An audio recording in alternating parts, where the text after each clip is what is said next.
2026కి సంక్రాంతికి కోడిపందాలకి బరులైతే సిద్ధమైపోతున్నాయి.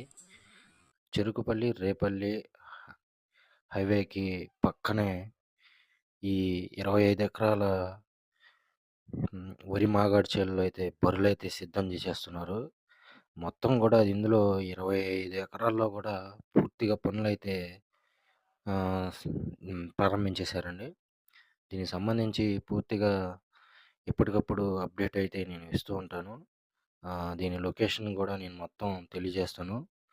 పూర్తిగా అయితే ఇగో కనపడే ఈ కనుచూపు మేరకు మొత్తం దాదాపుగా 25 ఎకరాల్లో విస్తీర్ణంలో కోడిపందాలకు సంబంధించి బరులైతే ఏర్పాట్లు ముమ్మరంగా జరుగుతున్నాయి. దీంట్లో మొత్తం గూడా 5 బర్లు ప్రధానంగా ఉంటాయండి. ఆడవాళ్ళకి గూడా ప్రత్యేకంగా బర్లైతే ఈసారి సిద్ధం జేస్తున్నారు. అది దీని ప్రత్యేకత. ఇది దీనికి సంబంధించి మొత్తం గూడా నేను వివరంగా మీకు తెలియజేసే ప్రయత్నం అయితే చేస్తాను.